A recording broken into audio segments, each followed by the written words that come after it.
Well, according to my understanding, Comrade Mubior, the genesis of the problems was brought about by the call for reforms and change within the SPLM party. We, the pro-change individuals, all felt that it was a wake-up call. And when the party itself decides that it's time for change, just like the leaders decided in December, we felt that change was going to come. How it turned out was not in our expectation. We know how the situation of the country is turning at the moment with the current economical crisis that is ongoing within the country and the desperation for change within the country. My understanding to the crisis in terms of the change that were called about by the leadership of the SPLM was in reference to the leadership itself. We know that President Salva Kiir, the leader who took over since the signing of CPA after the death of our late leader, Dr. John, him being in that position, we felt that the struggles that we as the citizens of South Sudan had during the years of struggle under the leadership of Chairman, late Chairman Dr. John, were going to end. But his leadership has brought about greater and greater sufferings to the people of South Sudan. And these sufferings are what brought about the call for change. The leadership, for one, we believe that the leadership is not a leadership that is there to represent the people, the current leadership. We believe that they are there to protect their own self-interests and safeguard the interests of those that are only loyal to them. The Republic of South Sudan belongs to all the tribes and the citizens of the entire country. And if a leadership does not recognize their people, then that is a failed leadership. The call for change meant that the people were in need of services. Since the CPA was brought about, service delivery has become a problem. We still lack roads that connect the entire 10 states. We still lack hospitals. We still lack schools. And we're now holding our own people as hostages. Why should we keep on suffering as such? When Dr. Riek Machar, the chairman, brought up the idea for reforms within the country, the idea was driven due to the suffering of the people. And this is what our belief is in joining the SPLM in opposition. The December incident that is now being fomented as a coup attempt was a reaction to the reforms that were being called. And in my own belief, and being there personally and having witnessed the atrocities that evolved around the area due to the incident, this itself is a sign and indication of failed leadership. They say it was a coup attempt, but it wasn't. We believe that this was a reaction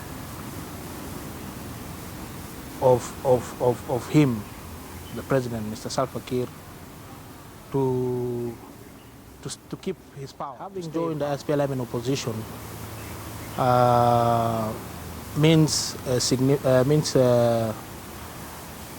a significant impact on my people. And why I say this is because having just joined the movement, how this movement has been labeled in the country is different from what I have observed and from what I believe in. We all know that in South Sudan at the moment, the IO, SPLM in opposition, is being labeled as a Nuer movement. That is one. Number two, it's being labeled as the killers, those who committed the atrocities and the coup plotters. And being labeled as rebels at the moment does not mean that the call for change should be stopped. I believe that my position in the SPLM-IO will be trying to ensure that the movement has a national theme, coming from a will and being a Dinka, and in terms of how the war has been currently been labeled, I believe that I'm now proving them wrong. And I call upon all the youths, or all the concerned youths, who feel the need for change, who know that the country is falling apart and the country needs to be raised and rescued immediately, to stand up for their beliefs and rights. The Republic of South Sudan belongs to all of us, and we believe that what we are now doing as the youth who have also absorbed into Dr. Yak's ideas is for the future, and the future starts in reference to my fellow youths and Dinkas who are now against my joining to the SPLM IO. I would urge them to know that this decision that I've taken is for the future, for the people who are now in South Sudan and for the future generation.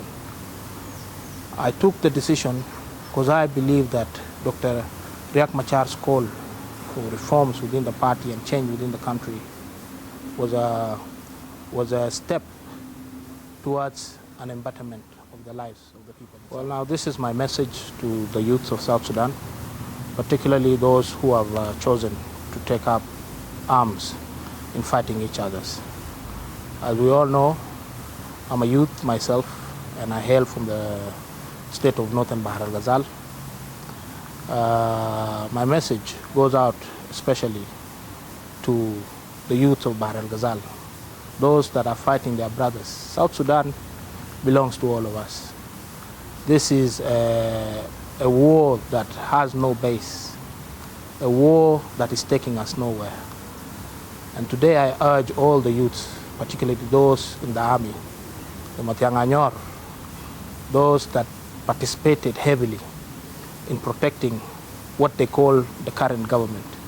It is not the government you are protecting, it's individuals. You're protecting individuals' interests, but not your interest. I call you all to put down your arms. I call you all to go back to your villages. This war is taking us nowhere, and it's time that we start calling for reforms.